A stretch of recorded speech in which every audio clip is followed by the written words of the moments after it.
నమస్కారం. ఘంటారావానికి స్వాగతం. ముందుగా ప్రధానాంశాలు.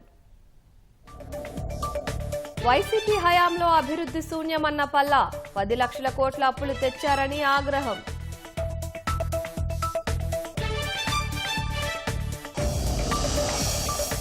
పవన్ సాయంపై అంధ క్రికెటర్ దీపికా కుటుంబ సభ్యుల హర్షం. ఇంటికి గృహోపకరణాలు పంపడంపై కృతజ్ఞతలు.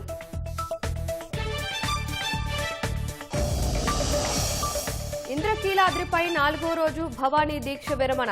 దూర ప్రాంతాల నుంచి కాలినడకన కొండకు వస్తున్న భక్తులు.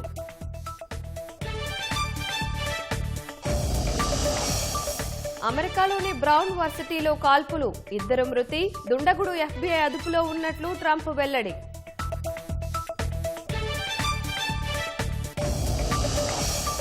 మెక్సికో సుంకాల పెంపు నిర్ణయంపై చర్చలకు సిద్ధమన్న భారత్. ఇరు దేశాలకు లబ్ధి చేకూరేలా మంతనాలు జరుపుతామని వెల్లడి.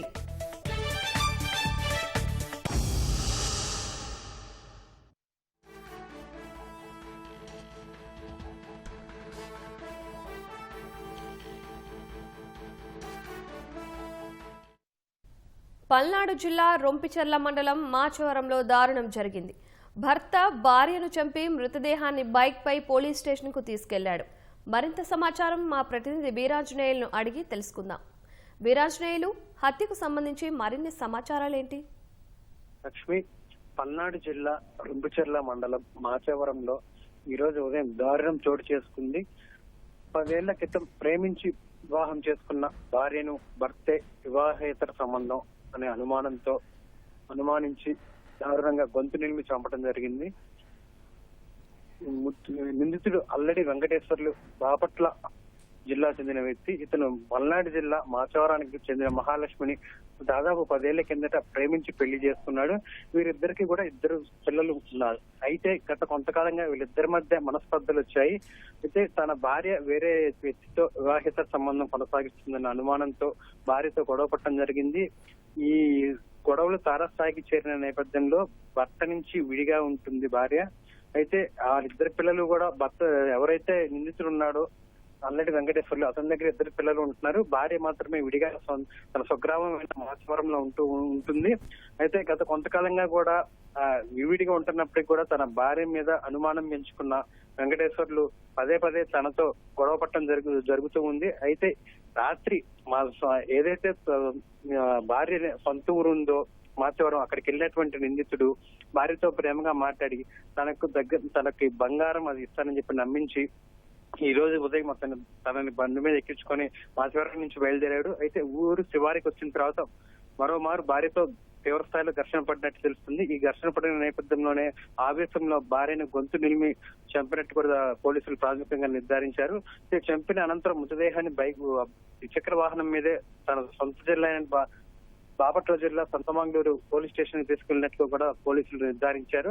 స్టేషన్ దగ్గరికి వెళ్లి పోలీసుల ముందు అతను లొంగిపోయాడు. వెంటనే పోలీసులు అప్రమత్తమై భార్య ఇంకేమన్నా కొనవుపిత ఉందా లేదా అపస్మారక స్థితిలో ఉందని కోణంలో వెంటనే ఆమె స్థానికంగా ఉన్నటువంటి ప్రాథమిక ఆరోగ్య కేంద్రానికి కూడా పోలీసులు తీసుకువెళ్లారు. అయితే అక్కడ వైద్యులు పరీక్షలు నిర్వహించి తను చనిపోయినట్టుగా నిర్ధారించారు.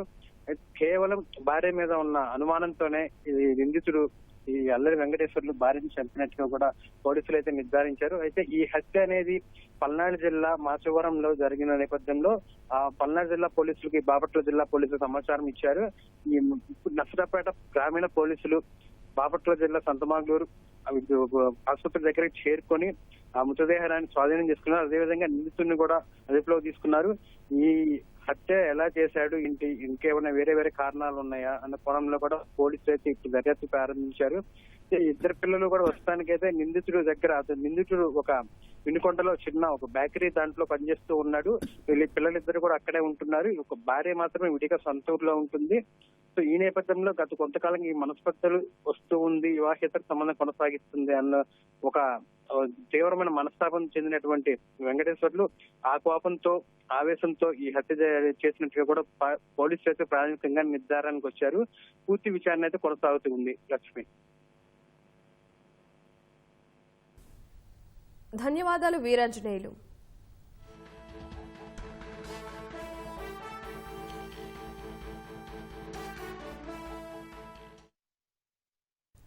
మంత్రి నారా లోకేష్ రేపు ఢిల్లీ పర్యటనకు వెళ్లనున్నారు.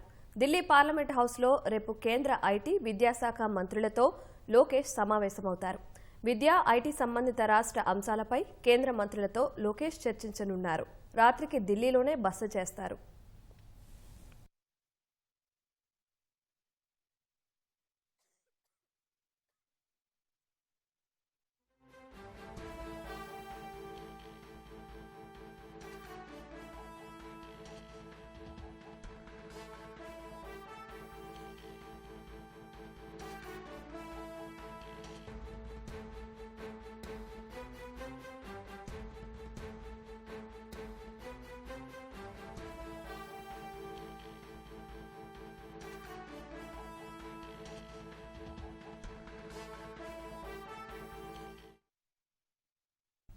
వైసీపీ హయాంలో 10 లక్షల కోట్ల అప్పులు తెచ్చిన జగన్ చేసిన అభివృద్ధి మాత్రం శూన్యమని టీడీపీ రాష్ట్ర అధ్యక్షుడు పల్లా శ్రీనివాసరావు ధ్వజమెత్తారు.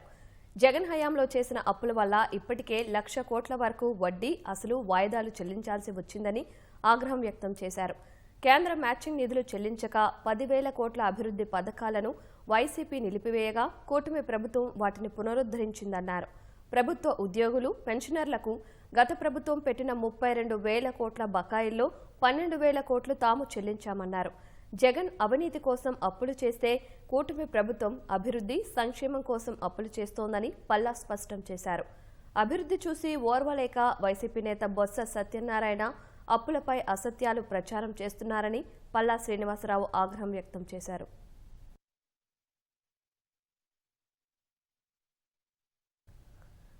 అందుల మహిళా టీ20 ప్రపంచ క్రికెట్ కప్ గెలిచిన జట్టు కెప్టెన్ దీపికా ఇళ్లకు ఉప ముఖ్యమంత్రి పవన్ కళ్యాణ్ గృహోపకరణాలు పంపించారు. శ్రీ సత్యసాయి జిల్లా తంబాలహట్టిలోని దీపికా ఇంటికి గృహోపకరణాలు, నిత్యావసర సరుకులు పంపించారు. కోరిన వెంటనే గ్రామానికి రోడ్డు మంజూరు చేసి ఇంటికి సరుకులు, వస్తువులు, దుస్తుల సహాయం అందజేసిన పవన్ కళ్యాణ్కు తల్లిదండ్రులు కృతజ్ఞతలు తెలిపారు.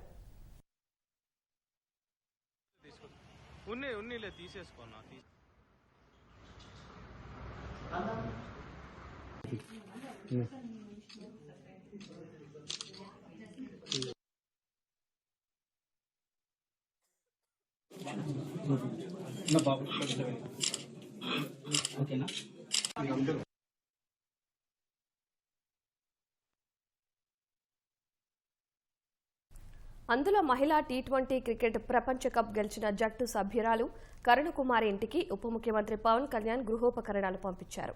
పార్టీ నాయకుల ద్వారా వీటిని చేరవేయించారు. పవన్ ఏ సామగ్రిని అందించారు, పవన్ ఉదారతపై కరుణకుమారి తల్లిదండ్రులు ఏమంటున్నారు అనే దానిపై మరింత సమాచారం మా ప్రతినిధి శివ అల్లూరు జిల్లా వంట్ల మామిడి నుంచి అందిస్తారు. అందుల క్రికెట్ టీంలో విజయం సాధించినటువంటి, కీలక పాత్ర పోషించినటువంటి కరుణకుమార్ ఇంటి వద్ద ఉన్నాము. ఇటీవల పవన్ కళ్యాణ్ ఇండియా అందుల క్రికెట్ కలవగానే కెప్టెన్ దీపిక ఈ అందుల యొక్క ఆర్థిక పరిస్థితులు చెప్పడంతోనే ఆయన మనసు కరిగి వెంటనే ఎవరికి చెప్పకుండానే రాత్రికి రాత్రే నిత్యావసర గృహోపకరణాలన్నీ కూడా పంపించడం జరిగింది. పాడేరు మండలం వంట్లమావిడి కరుణకుమారి ఇంటి వద్ద ఉన్నాము. ఆయన పంపించినటువంటి సామాన్యులన్నీ కూడా రాత్రికి రాత్రే జనసేన నాయకులు వచ్చి మాకు ఇచ్చి వెళ్ళిపోయారని చెబుతున్నారు. ప్రస్తుతం మనము ఆ సామాగ్రిని చూసి ఆయన ఇచ్చినటువంటి అన్నీ కూడా మనము పరిశీలిద్దాం. ఇక్కడ మనం చూస్తున్నాము శాంసంగ్ టీవీ, ఫ్యాను, బియ్యము, తర్వాత గృహోపకరణాలకు సంబంధించినటువంటి వస్తువులు, రకరకాల ప్యాన్ కానీ, తర్వాత మిక్సీ, 4 చైర్లు, దుప్పట్లు, తలదిండులు, ఇలాగా ఒక కుక్కర్ కూడా పంపించారు. ఇక్కడ మనం చూసినటువంటి సామాగ్రి అంతా కూడా ఈ గృహానికి ఉపయోగపడినటువంటి నిత్యావసరమైనటువంటి వస్తువులు, ఆయిలు, ఇలాంటివన్నీ కూడా ఎన్నో వాళ్ళకి పంపించారు. కరుణకుమార్ తల్లి సంధ్య ఉన్నారు, ఆమెని అడిగి తెలుసుకుందాం. మాకైతే చాలా హ్యాపీగా ఉంది సార్. అంటే ఈ సామాన్లు వచ్చింది అని మాకు ఫోన్ చేయగానే మేము హడావిడిగా పరిగెత్తడం అయింది. మరి మా స్థితిని చూసి, మా పాప స్థితిని చూసి ఈ సామాన్లంతా మరి అతను కష్టపడ్డారు, మరి మాకు ఇవ్వడము చాలా గ్రేట్. మేమైతే చాలా హ్యాపీగా ఫీల్ అవుతున్నాం సార్. చాలా సామాన్లు వచ్చాయి, టీవీ, ఫ్రిడ్జ్, టూల్ పెన్, అవన్నీ పప్పు బియ్యం అన్నీ ఇచ్చారు. మళ్ళీ నెక్స్ట్ అవి కుక్కరు అవన్నీ ఇచ్చారు, దుప్పట్లు, తలగాళ్ళు అన్నీ ఇచ్చారు. అందరికి బట్టలు కూడా తెచ్చారు సార్, చీరలు, పిల్లలకి డ్రెస్సులు, అవి మా ఆయన వాళ్ళకి పీసులు తెచ్చారు. మాకు చాలా సంతోషంగా ఉంది. రాత్రి మాకు ఎవరికి తెలియకుండానే తెచ్చారు సార్. పవన్ కళ్యాణ్ గారికి ధన్యవాదాలు తెలియజేసుకుంటున్నాను సార్. మాకు ఎవరు కూడా ఈ సామాన్లు వస్తాయని కూడా సమాచారం ముందుగా ఏమీ లేదు. ఆకస్మికంగా బొలేరో వచ్చి ఆగి ఆ సామాన్లు మా ఇంటికి తెచ్చి ఇచ్చేశారు. రాత్రికి రాత్రే వచ్చి ఇలా పవన్ కళ్యాణ్ ఇచ్చారని జనసేన నాయకులు వచ్చి చెప్పారని చెప్పేసి చెబుతున్నారు. అల్లూరి సీతారామరాజు జిల్లా పాడేరు నుంచి శివ, ఈటీవీ న్యూస్. గనుల శాఖకు సీనరేజ్ వసూళ్లను గుత్తేదారులు సకాలంలో చెల్లించడం లేదు. అడ్వాన్స్ డబ్బులు ఇవ్వకుండా కాకమ్మ కథలతో కాలం వెళ్లదీస్తున్నారు. ఫలితంగా నిధుల కోసం ప్రభుత్వం ఎదురు చూడాల్సిన దుస్థితి నెలకొంది. గనుల శాఖ అధికారులు జిల్లాలో సీనరేజ్ వసూళ్లు పక్కాగా చేయలేకపోతున్నారని, ఆ బాధ్యతను గుత్తేదారులకు అప్పగిస్తే క్రమం తప్పకుండా ప్రతి నెల ఖజానాకు సొమ్ము వస్తుందని ప్రభుత్వం భావించింది. కానీ టెండర్లు దక్కించుకున్న గుత్తేదారులు మాత్రం తెలివితేటలు చూపిస్తున్నారు. అనేక కథలు చెబుతూ ఏ నెల కానెల అడ్వాన్స్ డబ్బులు జమ చేయకుండా దాటవేత ధోరణి అవలంబిస్తున్నారు. ఫలితంగా ప్రతి నెల 103 కోట్ల మేర రావాల్సిన సీనరేజ్ సొమ్ము కోసం ప్రభుత్వం ఎదురు చూడాల్సిన పరిస్థితి నెలకొంది.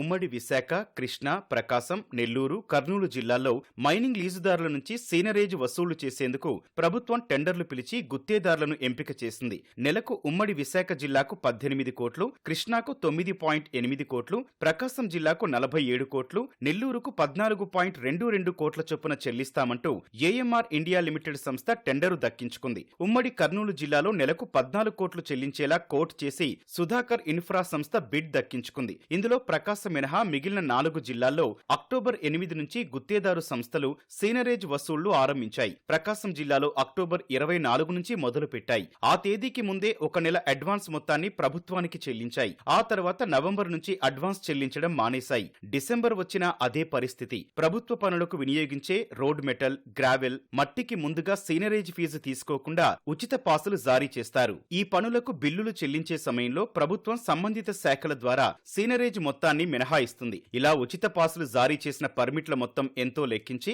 అది మినహా మిగిలిన మొత్తాన్ని గుత్తేదారు సంస్థలు తప్పకుండా ప్రతి నెలా జమ చెయ్యాలి. కానీ గుత్తేదారులు నిధులు చెల్లించకుండా కాలం వెళ్లదీస్తున్నారు.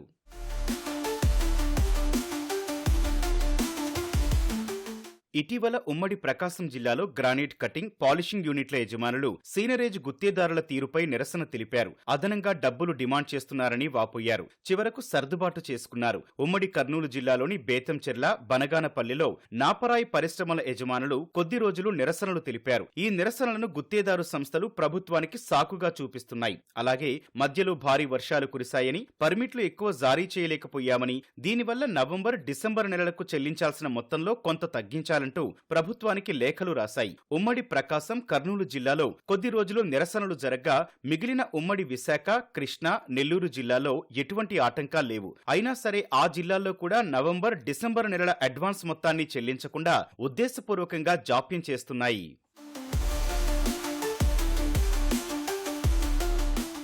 ఉమ్మడి ప్రకాశం జిల్లాలోని చీమకుర్తి, మార్టూరు, బల్లికురవ వంటి ప్రాంతాల్లో వందల సంఖ్యలో ఉన్న గ్రానైట్ కటింగ్, పాలిషింగ్ యూనిట్ల యాజమాన్యాలు అక్కడి సీనరేజ్ గుత్తేదారు ఏఎంఆర్ తీరుపై కొద్ది రోజులు నిరసన గళం వినిపించాయి. ఒక్కో కట్టర్కు ప్రభుత్వానికి చెల్లించాల్సిన నెలకు 35,000తో పాటు అదనంగా మరో 35,000 అడుగుతున్నారంటూ పేర్కొన్నాయి. చివరకు చర్చలతో రాజీకొచ్చాయి. ఒక కట్టరుకు 22 క్యూబిక్ మీటర్ల ముడిరాయికే అనుమతి ఉంటుంది. అదనంగా 3 క్యూబిక్ మీటర్లు వినియోగిస్తే 10,000, 6 క్యూబిక్ మీటర్లయితే 20,000, 9 క్యూబిక్ మీటర్లయితే 30,000, 13 క్యూబిక్ మీటర్లకు 40,000 చొప్పున అదనంగా చెల్లించేలా మాట్లాడుకుని ఒప్పందం చేసుకున్నాయి. ఈ అదనపు మొత్తాన్ని గుత్తేదారు సంస్థ ఆన్లైన్లో స్వీకరించకుండా నగదు రూపంలో తీసుకుంటోంది. గత నెల కొంతమేరకు ఆన్లైన్ చెల్లింపులు స్వీకరించినా ఈ నెల నుంచి మాత్రం అదనపు మొత్తాన్ని నగదు రూపంలో మాత్రమే ఇవ్వాలని గుత్తేదారు సంస్థ ప్రతినిధులు డిమాండ్ చేస్తున్నట్లు కొందరు గ్రానైట్ యూనిట్ల యజమానులు తెలిపారు. అంటే ఈ అదనపు మొత్తమంతా కోట్లలో ప్రభుత్వ లెక్కలో చూపకుండా గుత్తేదారు సంస్థ వెనకేసుకోనుందని ఆరోపణలొస్తున్నాయి.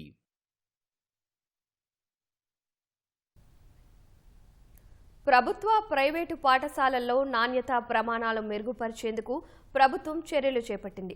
పాఠశాలల్లో భద్రత, మౌలిక సదుపాయాల కల్పన, తరగతుల వారీగా ఉపాధ్యాయుల సంఖ్య, ఆర్థిక వనరుల వినియోగం, అడ్మినిస్ట్రేషన్ వంటి ప్రాథమిక ప్రమాణాలను పరిశీలించేందుకు రాష్ట్ర పాఠశాల ప్రమాణాల నిర్ధారణ అథారిటీని ఏర్పాటు చేసింది. ఇప్పటి వరకు ఇంటర్మీడియట్ బోర్డుకు ఉన్న ఈ అధికారాలను తాజాగా సెకండరీ పరీక్షల బోర్డుకు కల్పించింది. ఇప్పటి వరకు కేవలం 10వ తరగతి పరీక్షల నిర్వహణ, ఫలితాల ప్రకటనకే పరిమితమైన సెకండరీ పరీక్షల బోర్డు ఇకపై పాఠశాలలకు అనుమతులు, నాణ్యతా ప్రమాణాలను సైతం పరిశీలిస్తుంది. SSSA సూచించిన ప్రమాణాలను అన్ని విద్యా సంస్థలు తప్పనిసరిగా పాటించాల్సి ఉంటుంది. ఇది స్వతంత్ర నియంత్రణ సంస్థగా పనిచేస్తుంది. విద్యా సంస్థలు స్వీయ నియంత్రణ పాటించేలా చూడటంతో పాటు వాటికి అక్రిడిటేషన్ సైతం మంజూరు చేస్తుంది. రాష్ట్రంలోని పాఠశాలల్లో ప్రమాణాలను మెరుగుపరచడమే లక్ష్యంగా SSSA పనిచేస్తుంది. ఇప్పటి వరకు ఎలాంటి సదుపాయాలు లేకుండా అర్హత లేని ఉపాధ్యాయులతో బోధన సాగిస్తున్న విద్యాసంస్థలు ఇకపై ప్రమాణాలకు అనుగుణంగా మారాల్సి ఉంటుంది. లేదంటే వాటి అనుబంధ గుర్తింపు జారీపై ప్రభావం పడుతుంది. నిర్దేశిత ప్రమాణాల ఆధారంగా బడులను 3 రకాలుగా వర్గీకరిస్తారు. వీటిలో సంప్రదాయ పరీక్షలకు మించి సమగ్ర, నిరంతర మూల్యాంకన విధానాన్ని అమలు చేసేందుకు SSSA సిఫార్సు చేస్తుంది. మెరుగుదల అవసరమున్న బడులు అభిలాష, సంతృప్తికరమైన పనితీరు ఉంటే ప్రగతి, అత్యుత్తమ పనితీరు కనబరిచిన పాఠశాలలు జాగృతిగా వర్గీకరిస్తారు. విద్యా వ్యవస్థలో కీలకమైన 5 ప్రధాన అంశాల ఆధారంగా ఫ్రేమ్ వర్క్ ను SSSA రూపొందిస్తుంది. పరిపాలన, మూల్యాంకనం, పాఠ్యాంశాలు, పెడగాజీ, మౌలిక వసతులు, సమగ్రతను పరిశీలిస్తుంది. గుర్తింపు పొందిన పాఠశాలలను నిరంతరం పర్యవేక్షిస్తుంది. క్రమం తప్పకుండా తనిఖీలు, మదింపు, సమీక్షలు నిర్వహిస్తుంది. నిర్ధారిత ప్రమాణాలు పాటిస్తున్నట్లు పాఠశాలలు ఆధారాలు సమర్పించాలి. లోపాలుంటే వాటిని సరిదిద్దేందుకు చర్యలు తీసుకుంటుంది. పాఠశాలలు స్వీయ మూల్యాంకనం చేసుకునేందుకు ప్రోత్సాహం అందిస్తుంది. విద్యాసంస్థలు ప్రమాణాలకు అనుగుణంగా ఉన్నాయో లేదో నిర్ధారిస్తుంది.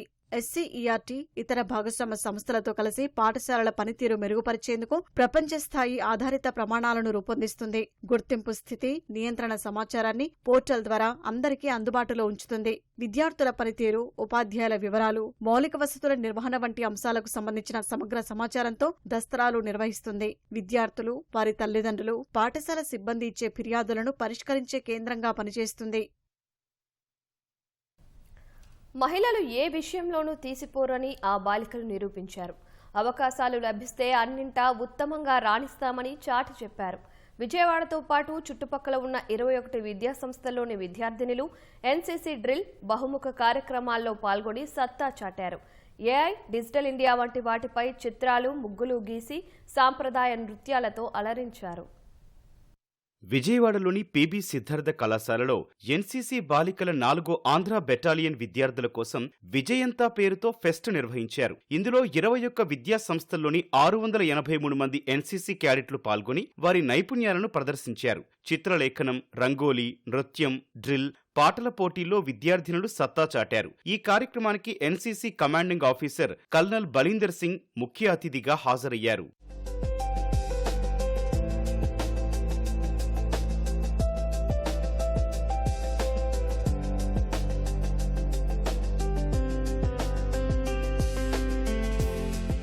వివిధ కళాశాలలు, పాఠశాలల్లో చదువుతున్న విద్యార్థినులు చదువుతో పాటు NCC శిక్షణ సైతం తీసుకుంటున్నారు. వారంతా IAS, IPS, సైనిక రంగాల్లో రాణించాలనే లక్ష్యాలతో ముందడుగు వేస్తున్నారు. తాము NCCలో చేరడం వల్ల మిగతా వారికి భిన్నంగా క్రమశిక్షణతో పాటు ధైర్య సాహసాలతో రాణిస్తున్నామంటున్నారు. దేశ సేవలో భాగస్వామ్యం కావాలనే తమకు విజయంతా ఫెస్ట్ ఎంతో ఉపయోగకరంగా ఉందని విద్యార్థినులు తెలిపారు.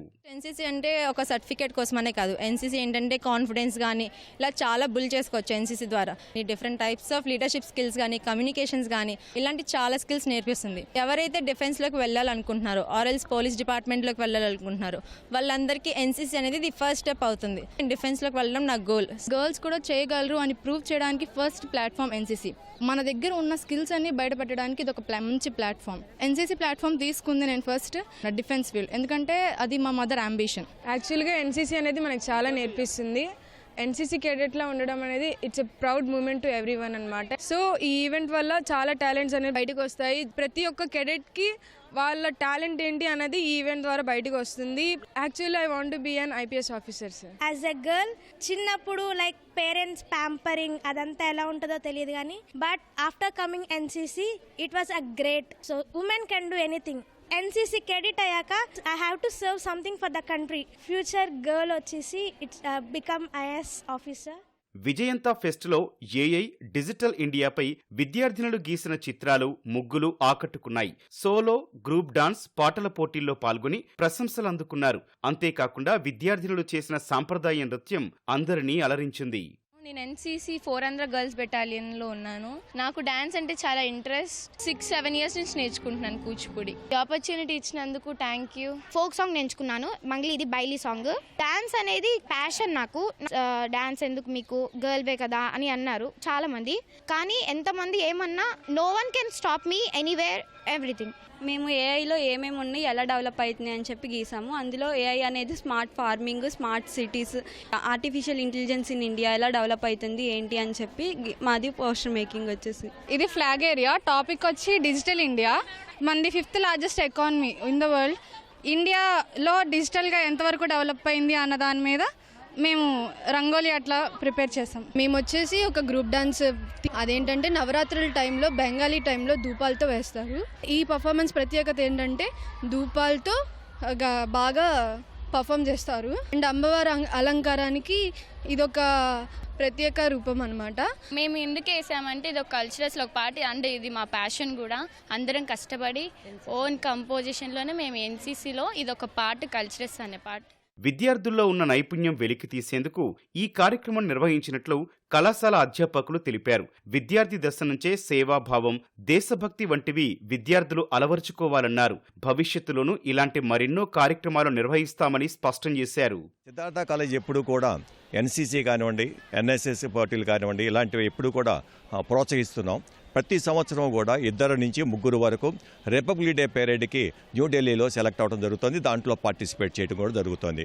ఇది మా కాలేజీకి చాలా గర్వకారణమైనటువంటి విషయం. ఎన్సీసీ గర్ల్ కెడెట్స్లో ఉన్న రకరకాలైన నైపుణ్యాలను వెలికితీసి వాళ్ళని దేశవ్యాప్తంగా జరిగే క్యాంపుల్లో సెలెక్ట్ చేయడానికి ఇది మేము ప్రైమరీగా చేస్తాం. ఈ యాక్టివిటీస్ వలన వాళ్ళు B సర్టిఫికెట్, C సర్టిఫికెట్ అనేది క్లియర్ చేసుకొని గవర్నమెంట్ జాబ్స్లో ఈజీగా ఎంటర్ అవడానికి ఉపయోగం అనేది ఉంటుంది. తెలంగాణ 2వ దశ పంచాయతీ పోలింగ్ సందర్భంగా మెదక్ జిల్లా మనోహరాబాద్ మండలం కోనాయిపల్లిలో ఉద్రిక్తత చోటు చేసుకుంది. కాంగ్రెస్, బీజేపీ శ్రేణుల మధ్య ఘర్షణ జరిగింది. పోలింగ్ సెంటర్ వద్ద ప్రచారం చేస్తున్నారని పార్టీల శ్రేణులు వాగ్వాదానికి దిగాయి. ఇది తీవ్ర రూపం దాల్చి ఒకరిని మరొకరు నెట్టుకుంటూ కొట్టుకున్నారు.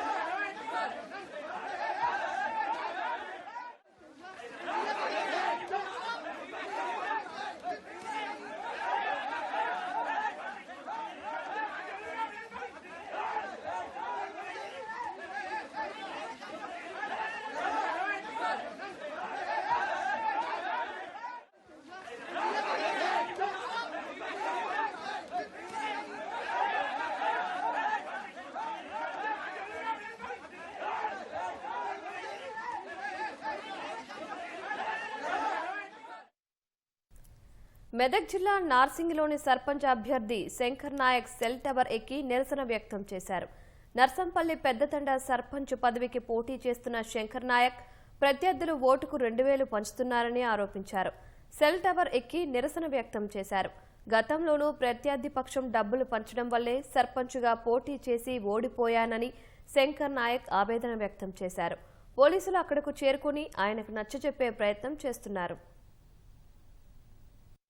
अब इलेक्शन के बारे में तुम्हारा मालूम नहीं कौन आते बोले टाइम पे वहाँ से और नायक నువ్వు ఒక మండల అధ్యక్షుడివి, నువ్వు ఇట్లా చేస్తే ఎట్లా? నేను రా కిందికి రా, మేడం అంటారుగా, నీకు ఆశ్వాసాలు ఇస్తున్నారు మేడం, పోలీసు వాళ్ళందరూ, మేము కూడా ఉన్నాం, ప్రెస్ వాళ్ళు కూడా వస్తాము, దాడ పోయి కూర్చోబెట్టి మాట్లాడదాం దాంట్లో.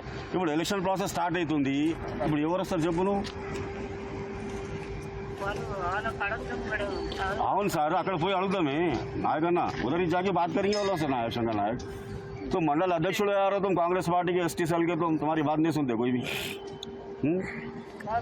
पब्लिक डालने को तैयार है पटेल, मगर क्या पूरा क्या क्या देखो पटेल, तुम उतना काम करे तुम्हारे तांडे के हंसते वोटा तुम्हारे गिरते, तो मगर आए तो गिरते वोटा तो। ఆత్మీయులే వక్రబుద్ధితో బీమా సొమ్ము కోసం ఘాతకానికి ఒడిగట్టిన ఘటన అనకాపల్లి జిల్లాలో జరిగింది. ఎల్ఐసి ఏజెంటు మాటలు విని కుమారుడితో కలిసి మామను అల్లుడు హత్య చేశాడు. రోడ్డు ప్రమాదంగా చిత్రీకరించి ₹1,00,00,000 బీమా సొమ్మును కాజేసి అప్పులు తీర్చుకోవాలనుకున్నాడు. పోలీసులకు అనుమానం రావడంతో కథ అడ్డం తిరిగింది. 4 నిందితులు కటకటాల పాలయ్యారు. అనకాపల్లి జిల్లా కశింకోట మండలం కొత్తపల్లికి చెందిన కుర్రు నారాయణమూర్తి సిమెంట్ కర్మాగారంలో పనిచేస్తున్నారు. ఈ నెల 8న ఆయన రోడ్డు ప్రమాదంలో తీవ్రంగా గాయపడ్డారంటూ మనవడు జ్యోతిప్రసాద్ 108 వాహనంలో ఎన్టీఆర్ ఆసుపత్రికి తీసుకొచ్చారు. అక్కడి నుంచి కేజీహెచ్కు తరలించారు. చికిత్స పొందుతూ 9న ఆయన మృతి చెందారు. తన భర్త రోడ్డు ప్రమాదంలో మృతి చెందినట్లు భార్య సూర్యలక్ష్మి కశింకోట పోలీసులకు ఫిర్యాదు చేశారు. అయితే శరీరంపై గాయాలు ఉండటంతో పోలీసులకు అనుమానం వచ్చింది. సిఐ అల్లు స్వామినాయుడు సమగ్ర విచారణ చేపట్టడంతో విస్తుపోయే విషయాలు వెలుగుచూశాయి.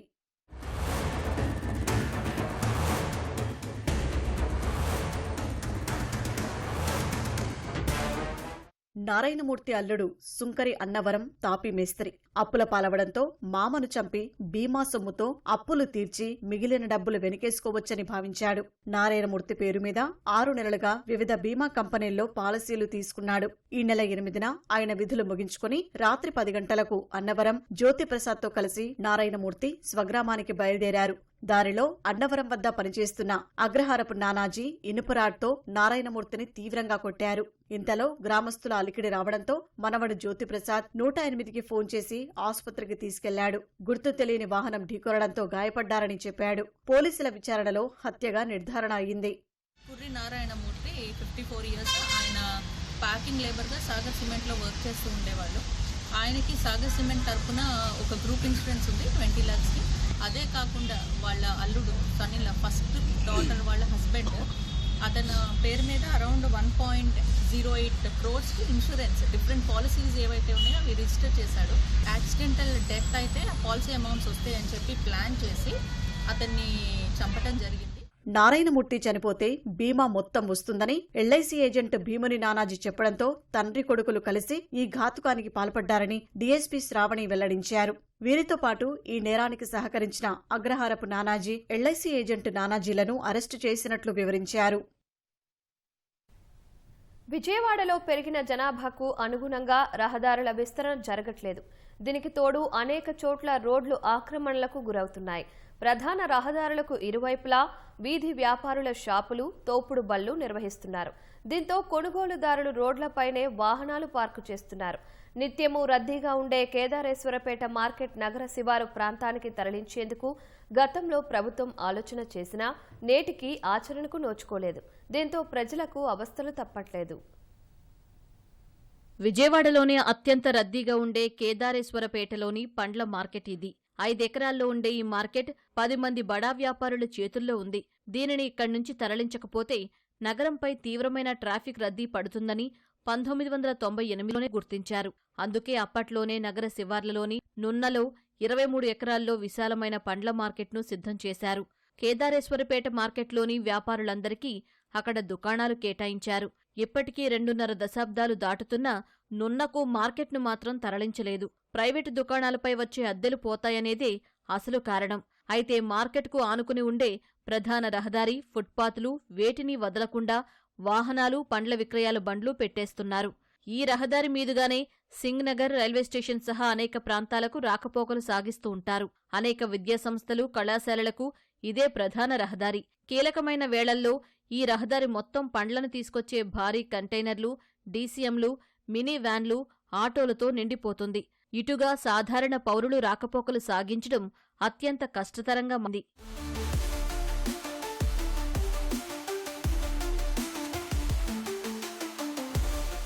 నున్నలో 2.5 దశాబ్దాల కిందట కేదారేశ్వరపేట మార్కెట్ కంటే 5 రెట్లు పెద్దగా సువిశాల ప్రాంగణాన్ని పండ్ల వ్యాపారం కోసం సిద్ధం చేశారు.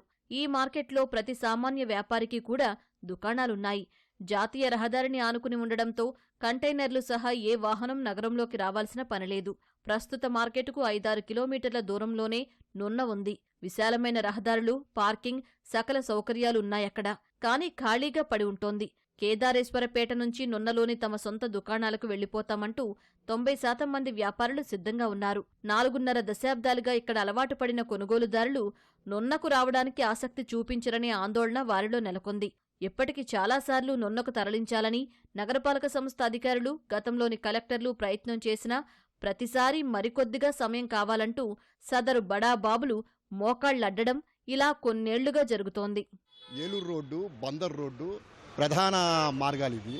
ఈ ఫుట్పాత్లు కూడా ఉపయోగించుకుంటున్నారు. ఆక్రమణలు పెంచుకొని ఈ హ్యాకర్స్ బళ్ళు పెట్టుకొని ఫుట్పాత్ల మీద కూడా బళ్ళు పెట్టుకొని వాళ్ళు కొబ్బరి బొండాల బళ్ళు కానీ ఇది కానీ చండాలంగా చేసేస్తున్నారు.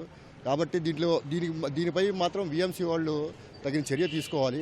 అంబులెన్స్ వెళ్ళడానికి కూడా దారి దొరకట్లేదు. ద్విచక్ర వాహనాలు కానీ కార్లు కానీ వెళ్ళడానికి కూడా చాలా ఇబ్బంది పడుతున్నారు ఇప్పుడు.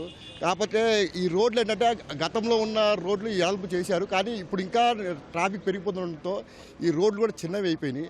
మన వాణిజ్య సిటీగా ఉన్న కేదారేశ్వరపేట కానీ అట్లాగే మన రైతు బజార్ కానీ బాగా ఈ రోడ్లు ఏంటంటే చిన్నవి కుదించిపోవడంతో హ్యాకర్స్ వల్ల ఇదంతా ఏంటంటే ముఖ్యంగా హ్యాకర్స్ వల్ల రోడ్డు చిన్నవి అయిపోయి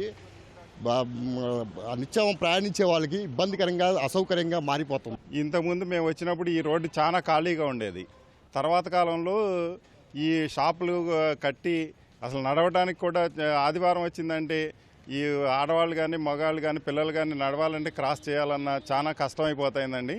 వీటన్నిటికీ కారణం చిన్న చిన్న స్థలాల్లో అంటే ప్రైవేట్ ల్యాండ్ 3 అడుగులు 4 అడుగులు ఉన్న ప్రైవేట్ ల్యాండ్లో కూడా ఈ షాపులు నిర్మించి పార్కింగ్ అంతానేమో రోడ్డు మీద పెట్టి నడవడానికి వీల్లేకుండా చేస్తారండి. ఇది 80 అడుగుల దోవండి. 80 అడుగుల దోవలో ఇప్పుడు మనం నడవడానికి అటుపక్క ఇటుపక్క డివైడర్కి అటుపక్క ఇటుపక్క మనకి 10 అడుగుల దోవే ఉంటుంది.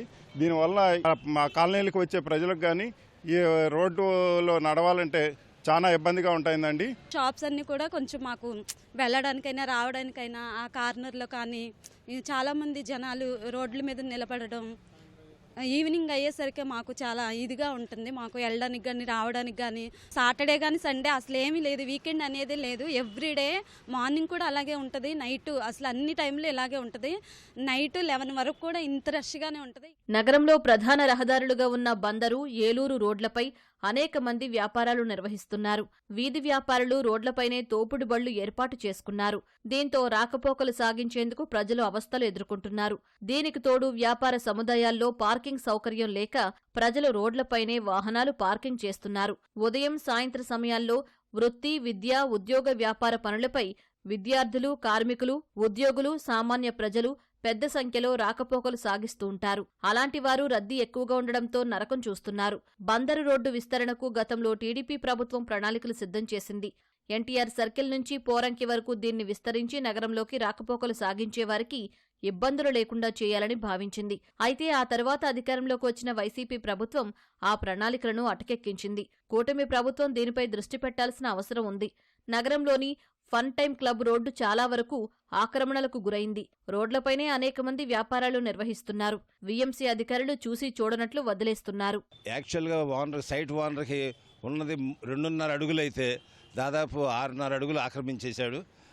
డ్రైనేజ్ మీద కూడా ఈ మన గూడ్స్ షెడ్ లాంటి క్యారియర్లు తీసుకొచ్చి పెట్టేసేసి ఆ తర్వాత మున్సిపల్ స్థలాన్ని కూడా ఆక్రమించి రోడ్డు మీద వరకు రావడం జరిగింది.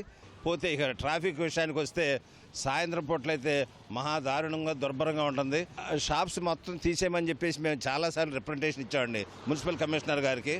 మారినప్పుడల్లా ప్రతి కమిషనర్ని కలవటం, ఆయనేమో పంపిస్తాను మనుషులను అంటాం, వాళ్ళు పంపించకుండా మరి అట్లా కంటిన్యూ అవుతూనే ఉంది. కాబట్టి మరి ఈసారైనా సరే మరి ఉన్న మున్సిపల్ కమిషనర్ గారైనా దీని మీద సివియర్ యాక్షన్ తీసుకోవాలని చెప్పేసి మాత్రం కోరుకుంటున్నామండి. నేను గమనించింది ఏమిటంటే ఇక్కడ ప్రతిదీ రెసిడెన్షియల్ ఏరియా అంటారండి. తీరా అక్కడికి వెళ్ళి చూస్తే అది కమర్షియల్ ఏరియా కన్నా కూడా చాలా దారుణంగా ఉంటా ఉంది. ఇక్కడ ఉదాహరణకు చెప్తున్నాను, మన ఫన్ టైమ్స్ రోడ్డు అంటే 80 ఫీట్ రోడ్డు అసలు రెసిడెన్షియల్ ఏరియాలో ఎక్కడా లేదు. ఇది చాలా ప్రెస్టీజియస్ రోడ్ అని చెప్పేవారండి. ఇవాళ ఇది కమర్షియల్ రోడ్డు కన్నా కూడా దారుణంగా ఉందండి. సిటీలో కూడా పరిస్థితి బాగాలేదండి. అసలు పార్కింగ్ ఎక్కడ 2 వీలర్ రేస్కి వెళ్తే ఎక్కడ పార్క్ చేయాలో అర్థం కాదు, 4 వీలర్ రేస్కి వెళ్తే అర్థం కాదు. షాపింగ్ మాల్ కూడా ఉండలేదండి. ఎక్కడికి వెళ్ళినా అసలు పార్కింగ్ చాలా సమస్యగా ఉందండి. పార్కింగ్ చాలా భయంకరమైన సమస్య అండి విజయవాడలోనే. అక్కడ రైతు బజార్కి వెళ్తే రైతు బజార్ అసలు ఎక్కడ పార్క్ చేయాలో అర్థం కావట్లేదు. ముఖ్యంగా ఆక్రమణను తొలగించాలండి, రోడ్లన్నీ కరెక్ట్గా ఉండేట్టుగా చూడాలి. వ్యవసాయ రంగంలో విప్లవాత్మక మార్పులు తెచ్చేలా ప్రభుత్వం తీసుకొచ్చిన విధానాలను ఔత్సాహికులు అందిపుచ్చుకోవాలని ఏపీ ఫుడ్ ప్రాసెసింగ్ ఇండస్ట్రీ ముఖ్య కార్యదర్శి చిరంజీవి చౌదరి కోరారు. దేశీయ, అంతర్జాతీయ మార్కెట్లకు సిద్ధంగా ఉండేలా ఆహార ఉత్పత్తులకు విలువ జోడింపు తప్పనిసరి అని, వీటి ప్రోత్సాహకానికి అగ్రి వాల్యూ చైన్లకు సహకారం అందించాలని ప్రభుత్వం లక్ష్యంగా పెట్టుకుందన్నారు. ఈ రంగంపై ప్రభుత్వం మరింత దృష్టి సారిస్తే దేశంలోనే ఆహార శుద్ధి రంగంలో ఏపీ అగ్రగామిగా నిలుస్తుందని పారిశ్రామికవేత్తలు అభిప్రాయపడ్డారు. విజయవాడలో AP chamber of commerce and industry federation నిర్వహిస్తున్న బిజినెస్ ఎక్స్పో 2025కు అనూహ్య స్పందన వస్తోంది. రాష్ట్ర ఆర్థికాభివృద్ధికి చోదక శక్తులుగా కొత్త పరిశ్రమలను ప్రోత్సహించడం, పెట్టుబడి అవకాశాలను మెరుగుపరచడమే లక్ష్యంగా వివిధ అంశాలపై సదస్సులు ఏర్పాటు చేశారు. ఆహార శుద్ధి, వ్యవసాయం రంగంలో కొత్త ఆవిష్కరణలపై నిర్వహించిన సదస్సులో ప్రభుత్వ ముఖ్య కార్యదర్శి చిరంజీవి చౌదరి పాల్గొన్నారు. వ్యవసాయ ఆధారిత అంకుర సంస్థలను ప్రోత్సహించేందుకు ప్రభుత్వం సిద్ధంగా ఉందన్నారు. అరటి, మిరప, మామిడి, చిరుధాన్యాలు, ఆక్వా ఉత్పత్తుల కోసం ప్రత్యేక క్లస్టర్లను అభివృద్ధి చేస్తున్నట్లు వివరించారు. ఆహార శుద్ధి విధానం 4.0 ద్వారా 2029 నాటికి 30,000 కోట్ల రూపాయల పెట్టుబడులను ఆకర్షించాలని ప్రభుత్వం లక్ష్యంగా నిర్దేశించుకుందని వివరించారు. ఫుడ్ ప్రాసెసింగ్ పాలసీలో కొన్ని మంచి ఇన్సెంటివ్స్ ఉన్నాయి. క్యాపిటల్ సబ్సిడీకి ఇన్సెంటివ్స్ ఉన్నాయి, ఎలక్ట్రిసిటీ ఛార్జెస్ రీయింబర్స్మెంట్ ఉంది, ఎంప్లాయ్మెంట్ జనరేషన్ అంటే ఎంప్లాయ్మెంట్ ఇన్వెస్ట్మెంట్ రేషియో 1:3 ఉంటే దానికి ఇన్సెంటివ్స్ ఉన్నాయి. వేస్ట్ మేనేజ్మెంట్ అండ్ గ్రీన్ ఎనర్జీకి సెపరేట్ ఇన్సెంటివ్స్ ఉన్నాయి. సో దానివల్ల ఏమవుతుంది అంటే ఇప్పుడు లాస్ట్ 1 ఇయర్లో మేము ఏపీలో చూసినట్టయితే అంటే పాలసీ మనకు అక్టోబర్ 2024లో వచ్చింది. ఇప్పుడు డిసెంబర్ 2025 అంటే 1 ఇయర్ అయింది. 1 ఇయర్లో మన గ్రౌండ్లో ఆల్రెడీ మెగా ప్రాజెక్ట్ అంటే 200 crores పైన ఉంటే వాళ్ళకి టైలర్ మేడ్ ఇన్సెంటివ్ ఉంటుంది. ఆ మెగా ప్రాజెక్ట్ మనం తీసుకున్నట్టయితే 12 మెగా ప్రాజెక్ట్, దానికి టోటల్ విలువ 6,200 crores. ఇది ఆల్రెడీ మనం గవర్నమెంట్ నుంచి ఇన్సెంటివ్ శాంక్షన్ అయింది, ఫీల్డ్లో ఇది ఇంప్లిమెంటేషన్ జరుగుతూ ఉంది. నెక్స్ట్ 2 to 3 yearsలో ఇవి అన్నీ ఆపరేషన్ స్టేజ్కి వచ్చేస్తుంది. కొన్ని 26లో, కొన్ని 27లో, కొన్ని 28లో. వ్యవసాయ ఉత్పత్తులను సేకరించడం, శుభ్రపరచడం, గ్రేడింగ్, ప్యాకింగ్ వంటి ఆధునిక సదుపాయాలు కలిగిన ప్యాక్ హౌస్ల ఏర్పాటుకు అపేడా సహాయం అందిస్తుందని ఆ సంస్థ ఏజీఎం వివరించారు. అంతర్జాతీయ ఆహార భద్రత, నాణ్యత ప్రమాణాలకు అనుగుణంగా ఉత్పత్తులు ఉండేలా రైతులు, ఎగుమతిదారులకు అవగాహన కల్పిస్తున్నట్లు వివరించారు. ఎవరైనా స్మాల్ అండ్ మీడియం ఎంటర్ప్రెన్యూర్స్ ఏవైనా అగ్రి ప్రొడక్ట్స్ ఎక్స్పోర్ట్ చేయాలంటే వాళ్ళకి మా దగ్గర ఒక 3 స్కీమ్స్ ఉన్నాయి. Scheme for infrastructure, scheme for market development, scheme for quality development. వాటిల్లో ఏంటంటే వాళ్ళకి ప్యాక్ హౌసెస్ కన్స్ట్రక్షన్ చేసుకోవడానికి సబ్సిడీ ప్రొవైడ్ చేస్తారు 40% or 2 crores. అలాగే క్వాలిటీ ల్యాబ్స్ ఎక్విప్మెంట్ పర్చేజ్ చేయాలని ఉంటుంది. అలాగే స్కీమ్ ఫర్ మార్కెట్ డెవలప్మెంట్ లో ఏంటంటే ఇంటర్నేషనల్ ఎగ్జిబిషన్స్ పార్టిసిపేట్ చేస్తాం అరౌండ్ ఒక 15 to 20. వాటిల్లో ఏంటంటే ఎస్ఎంఈస్కి, ఎఫ్పిఓస్కి, ఉమెన్ ఎంటర్ప్రెన్యూర్స్కి అంటే మనం సబ్సిడైజ్ రేట్స్ మీద వాళ్ళకి స్టాల్స్ ప్రొవైడ్ చేస్తాం. అంటే వాళ్ళకి బయర్స్ని మేము ఇన్వైట్ చేస్తాము. బయర్ సెల్లర్ మీట్స్లో కూడా వాళ్ళు ఆర్గనైజ్ చేయొచ్చు. సేంద్రియ వ్యవసాయ ఉత్పత్తుల వినియోగం పెరిగినందున ప్రభుత్వం ఈ తరహా పంటలు సాగు చేస్తున్న రైతులకు మరింత ప్రోత్సాహం అందించాలని ఆ రంగ నిపుణులు కోరారు. మిర్చి, ఆక్వా, కాటన్ ఎగుమతులకు సంబంధించిన సాధక బాధకాలను ఉన్నతాధికారుల దృష్టికి తెచ్చారు. నేను రిక్వెస్ట్ చేసింది గవర్నమెంట్ కూడా, ఇవాళ మనకి హెల్త్ అనేది చాలా ఇంపార్టెంట్. ఇవాళ జనరేషన్ ఏమవుతుందంటే ఏ జంక్ ఫుడ్ అని తింటాను అలవాటు పడుతున్నారు. కాబట్టి most of the people organic రావాల్సిన అవసరం ఏర్పడుతుంది. ఇవాళ మరి ఆర్గానిక్ రావాలంటే ఏమవుతుందంటే రైతుకు ఎంకరేజ్మెంట్ కావాలి. రైతులు ఎంకరేజ్మెంట్ కావాలంటే గవర్నమెంట్ తరఫున కూడా ఏమవుతుందంటే డిఫరెంట్గా ఆర్గానిక్ రైతుకు ఒక సర్టిఫికేషన్ కానీ, సర్టిఫికేషన్ ల్యాబ్ కూడా లేదు ఇవాళ. యాక్చువల్ చెప్పాలంటే ప్రాపర్ ల్యాబ్ కూడా క్రియేట్ చేయడం వల్ల ఏమవుతుందంటే రైతు పండించే పంట అది ఆర్గానిక్గా కాదని చెప్పుకోవడానికి రైతు ప్రూవ్ చేసుకోలేకపోతున్నాడు. అదే ఒక సర్టిఫికేషన్ ఇచ్చి విత్ సబ్సిడైజ్ కాస్ట్లో కనుక ఇస్తే ఏమవుతుందంటే ఆ రైతులు కూడా సబ్సిడీ కాస్ట్లో ఆర్గానిక్ ప్రోడక్ట్ వస్తే వాల్యుయేషన్ చాలా బాగుంటుంది. ఎకో సిస్టమ్ కూడా డెవలప్ అవ్వాలి. ఇప్పుడు మన దగ్గర స్పిన్నింగ్, వీవింగ్ వరకే ఉంది. ఆ స్టేజ్ నుంచి ప్రాసెసింగ్, గార్మెంటింగ్ స్టేజ్ రావాలి. గార్మెంట్ స్టేజ్కి వస్తే కొన్ని లక్షల మందికి ఉపాధి కలుగుతుంది. రెవెన్యూ కూడా రావడానికి ఉంటుంది. ఎందుకంటే ఎక్స్పోర్ట్ బాగా అవుతుంది. ఎక్స్పోర్ట్ అయినందువల్ల మనకి కరెన్సీ రెవెన్యూ రావడానికి కూడా అవకాశం ఉంటుంది. చిల్లీస్కి సంబంధించి ఇప్పటివరకు చూసుకుంటే చిల్లీస్ ప్రాసెసింగ్లో పెద్ద ఎక్కువ డెవలప్మెంట్ లేదు చెప్పాలంటే. ఆల్ ఒరిజిన్ ఫ్యాక్టరీలు కానివ్వండి, దానికి సంబంధించిన ఇతర ప్రొడక్ట్స్, పేపరికా అనుకోండి, లేకపోతే ఇంకోటి అనుకోండి, ఎక్కువగా తెలంగాణలో 5-6 ఫ్యాక్టరీలు ఉన్నాయి. తర్వాత ఎక్కువ చైనాలో కాన్సన్ట్రేట్ అయ్యి ఉంది. ఇండియాలో కేరళ ఎక్కువ అండి. ఆంధ్రాలో అన్ని కలిపితే 3 ఉన్నాయండి. ఇంకా దానికి ఫ్యూచర్ ఉంది. గవర్నమెంట్ నుంచి ఇంకా మేము సబ్సిడీలు ఎక్స్పెక్ట్ చేస్తున్నాము. ఇవన్నీ ఏంటంటే పవర్ ఇంటెన్సివ్ అండి. అందుకని గవర్నమెంట్ ఇప్పుడు 0.5 మెగావాట్ వరకే ఇస్తున్నారు. దాన్ని 1 మెగావాట్ చేయమని అడుగుతున్నామండి. అంతకుముందు మన చంద్రబాబు నాయుడు గారు ఉండగా యాక్సెప్ట్ చేశారు. మధ్యలో 5 ఏళ్ళు ఈయన తొక్కేశాడు మమ్మల్ని. మళ్ళీ రిక్వెస్ట్ చేస్తున్నామండి, పాత ఉన్న ప్రపోజల్ని కంటిన్యూ చేయమని చెప్పారు. ఫీడును ప్రాసెసింగ్ మాది. ప్రాసెసింగ్లో చాలా ఇబ్బంది పడుతున్నాము. నేను కూడా ఇందాక సెక్రటరీ గారికి అదే చెప్పాను. మాకు కొంచెం సోలార్ పవర్ని అలౌ చేయమని చెప్పాము. అది కొంచెం సీఎం గారు దయచేసి కనుక అది మా ప్లాంట్లకు అన్నిటికీ కనుక సోలార్ పవర్ కనుక బ్యాంకింగ్ సిస్టంలో అలౌ చేస్తే ప్రాసెసింగ్ యూనిట్లన్నీ బాగుంటాయని. ఇవాళ ఈ ఫుడ్ ప్రాసెసింగ్ మీద జరిగిన చర్చ really it is very useful to young entrepreneurs. So వాళ్ళ వాల్యూ ప్రోడక్ట్ని యాడ్ చేసి దాన్ని మార్కెటింగ్ చేసిన దానికి వాళ్ళ అన్ని ఫెసిలిటీస్ ఉన్నాయి. ఇవాళ చాలామంది ముందుకు వచ్చి లాంచింగ్ చేశారు కొన్ని ప్రోడక్ట్స్ని. This is right time to come forward to create a good item and to support the government also. ఈ సదస్సుకు AP food processing society CEO doctor Geddam Shekhar బాబు సమన్వయకర్తగా వ్యవహరించారు. ఆహార శుద్ధి రంగంలో వివిధ రకాల కొత్త ఉత్పత్తులతో పాటు అంకురాలను ఈ వేదిక ద్వారా ఆవిష్కరించారు. కృష్ణా జిల్లా గుడివాడలో భారీ అగ్ని ప్రమాదం జరిగింది. నెహ్రూ చౌక్ సెంటర్లోని వాణిజ్య సముదాయంలో వస్త్ర దుకాణాల్లో మంటలు చెలరేగాయి. ఇతర దుకాణాలకు మంటలు వ్యాపించాయి. దీంతో కాంప్లెక్స్ పరిసర ప్రాంతాల్లో పొగ దట్టంగా అలుముకుంది. ఘటనా స్థలికి చేరుకున్న అగ్నిమాపక సిబ్బంది 4 అగ్నిమాపక యంత్రాలతో మంటలను అదుపు చేశారు. ముందుగా కాంప్లెక్స్లోని సెల్ ఫోన్ దుకాణం నుంచి మంటలు వచ్చినట్లు స్థానికులు చెబుతున్నారు. ప్రమాదం తెల్లవారుజామున జరగడంతో ప్రాణ నష్టం తప్పింది. ప్రమాదం జరిగిన కాంప్లెక్స్లో ఓ జూనియర్ కళాశాల, స్టేట్ బ్యాంక్ శాఖ కార్యాలయం ఉన్నాయి. స్థానిక ఎమ్మెల్యే బెనిగండ్ల రాము ఘటనా స్థలికి చేరుకుని పరిశీలించారు. అధికారులతో మాట్లాడి ప్రమాద వివరాలు అడిగి తెలుసుకున్నారు.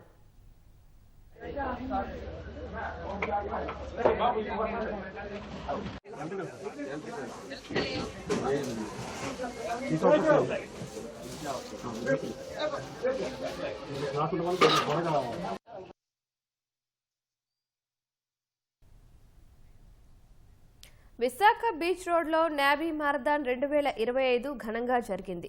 తూర్పు నౌకాదళ ప్రధానాధికారి వైస్ అడ్మిరల్ సంజయ్ భల్లా మారథాన్ను ప్రారంభించారు. జిల్లా collector Harendra Prasad, Visakha police commissioner Shankhabrata Bagchi మారథాన్కు హాజరయ్యారు. 42, 21, 10, 5 కిలోమీటర్ల విభాగాలుగా మారథాన్ నిర్వహించారు. 17,500 మందికి పైగా ఈ పోటీల్లో పాల్గొన్నారు. ఆర్కే బీచ్ నుంచి భీమిలి బీచ్ వరకు తీరం పొడవునా మారథాన్ జరిగింది.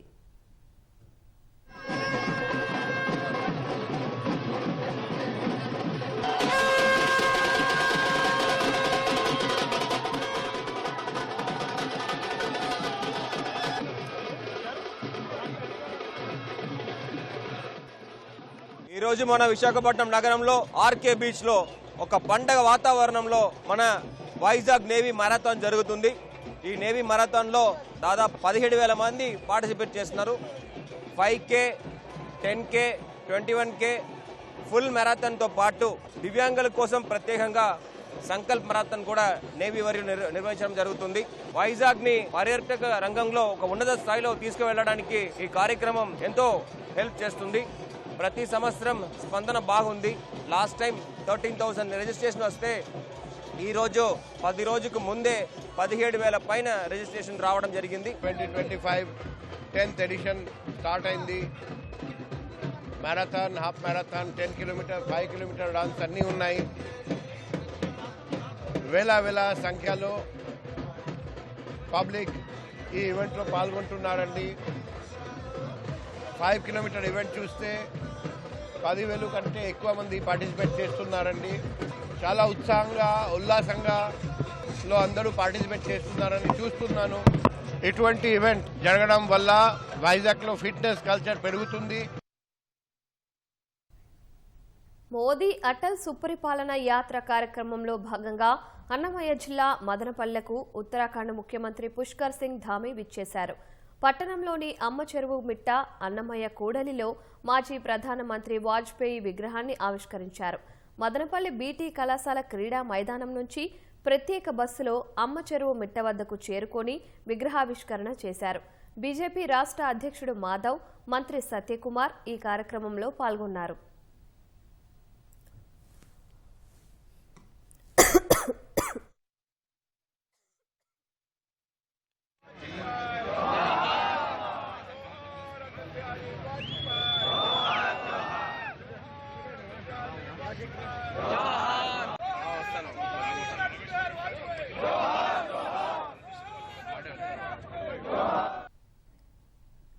విజయవాడ ఇంద్రకీలాద్రి భవానీ దీక్ష విరమణకు 4వ రోజు భవానీలు పెద్ద సంఖ్యలో తరలివచ్చారు.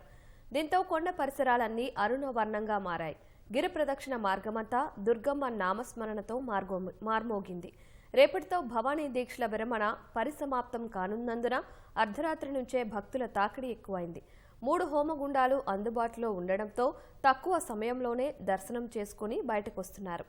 ఇంద్రకీలాద్రిపై దర్శన ఏర్పాట్లు బాగున్నాయని భక్తులు హర్షం వ్యక్తం చేస్తున్నారు. దిగామండి, యాత్ర బాగా జరిగిందండి. లైన్ చక్కగా ఉన్నాయి. ప్రసాదాలు నీట్గా అందించారు. అమ్మవారి దర్శనం బాగా అయింది. వైజాగ్ జగదంబ సెంటర్ సాల్పేట నుంచి వచ్చామండి. అన్ని బాగా యాత్ర అంతా బాగా చేయరు. మా గురుభవాని దగ్గరుండి బాగా తీసుకొచ్చారు మమ్మల్ని. పాలు, మంచినీళ్ళు, మందులు, మెడిసిన్ అంతా అన్ని ఎక్సలెంట్. 30 మంది వచ్చాం. మా గురుభవాని తీసుకొచ్చారు. దర్శనాలు అయ్యి బాగా అయ్యాయి. 30 సంవత్సరాలు బట్టి వస్తున్నాం మేము. దర్శనాలన్నీ ఇప్పటికి కూడా బాగానే జరిగాయి. ఈసారి మాత్రం సౌకర్యాలు బాగున్నాయి. ఎక్కడికక్కడ అన్ని ఏర్పాట్లు బాగున్నాయి. ఈ ప్రభుత్వం తీరు కూడా బాగుంది. స్వామి, మేము బళ్ళారి నుంచి వచ్చాం. మంచిగా దర్శనం జరిగింది. మాకు అంతా సంతోషంగానే ఉంది. విజయవాడలో కూడా ఫుడ్ కూడా అంతా జరించారు. స్వామి వాళ్ళకి ఏమి కూడా తక్కువ చేయనట్టు అందరినీ భక్తులు అందరినీ చల్లంగా చూసుకుంటే వాళ్ళకి కూడా దారిలో వెళ్ళేటప్పుడు కూడా ఫుడ్ సౌకరించారు.